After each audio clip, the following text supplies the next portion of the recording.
जी, अंग्रेजी समझने वालों की संख्या 2% से ज्यादा नहीं है। यहाँ की दूसरी भाषाओं के जानने वाले कई करोड़ नागरिक हैं। उसमें से अगर इस 2% को काट दिया जाए तो शेष लोगों की जानकारी बढ़ाने के लिए तथा ज्ञातव्य देने के लिए आवश्यकता इस बात की है कि हम अपना सारा काम अपनी भाषाओं के माध्यम से करें और अंग्रेजी से केवल अनुवाद मात्र हुआ करे, जैसा कि कई सदस्यों ने विचार व्यक्त किया है। सन 1965 से हमारे देश की मुख्य भाषा राजभाषा हिंदी होगी और अंग्रेजी उसकी सहकारी भाषा बनी रहेगी। मैं चाहता हूँ कि अभी से ऐसे कदम उठाए जाए कि देश भर में हिंदी के माध्यम के द्वारा यह कार्य सुचारू रूप से चलने लगे। हमें कुछ आंकड़े दिए गए थे, उसमें बतलाया गया है कि प्रेस इंफॉर्मेशन ब्यूरो में हिंदी विभाग के 16 कर्मचारी हैं। मैं मंत्री महोदय को बतलाना चाहता हूं कि 16 वर्ष पूर्व भी इतने ही कर्मचारी थे, इसमें कोई प्रगति नहीं हुई है। उर्दू विभाग में 4 सूचनाधिकारी हैं और हिंदी में केवल 1, जबकि अंग्रेजी में 15-20 सूचनाधिकारी मुकर्रर हैं। जबकि हिंदी का इतना बड़ा काम हमारे देश में हो रहा है, हर काम हिंदी माध्यम से हो रहे हैं।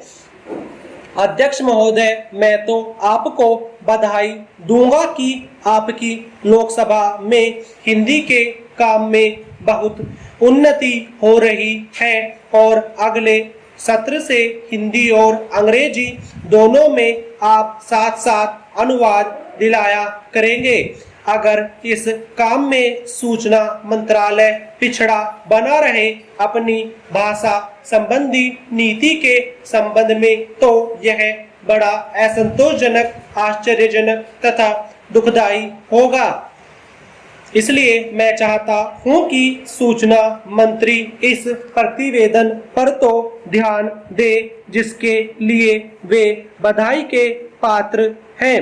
साथ ही साथ कोशिश करें कि हिंदी माध्यम द्वारा ज्यादा से ज्यादा काम होने में प्रगति हो सके। आदरणीय शिक्षा मंत्री महोदय, मैं छात्र संघों के संबंध में अपने कुछ विचार व्यक्त करना चाहता हूँ। आज का नवयुवक छात्र विश्वविद्यालयों पर अधिकार प्राप्त करने के लिए आंदोलन कर रहा है।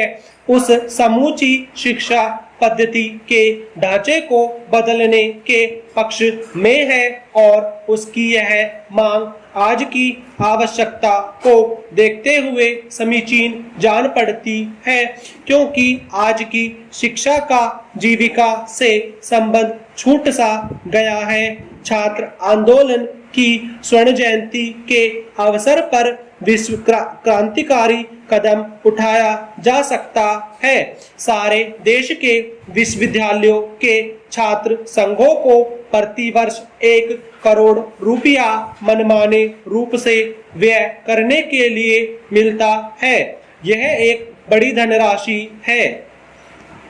गांधी जी ने देश से कहा था कि मुझे 1 करोड़ रुपये और 1 लाख स्वयंसेवकों को दो तो मैं देश स्वतंत्र करा दूंगा।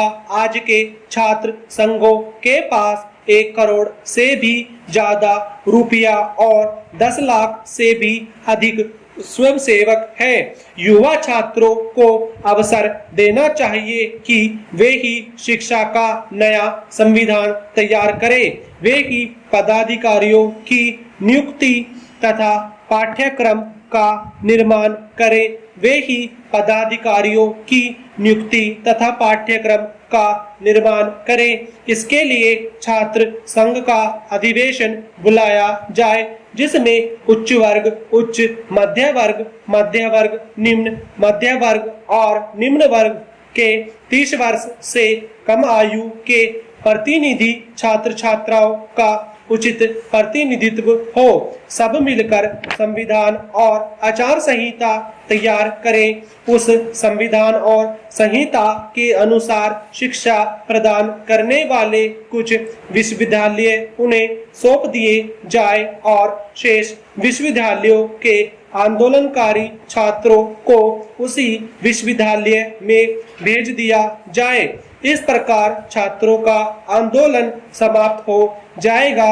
अन्य विश्वविद्यालय छात्र आंदोलन से बच जाएंगे और शिक्षा पद्धति की नई प्रयोगशाला भी तैयार हो जाएगी।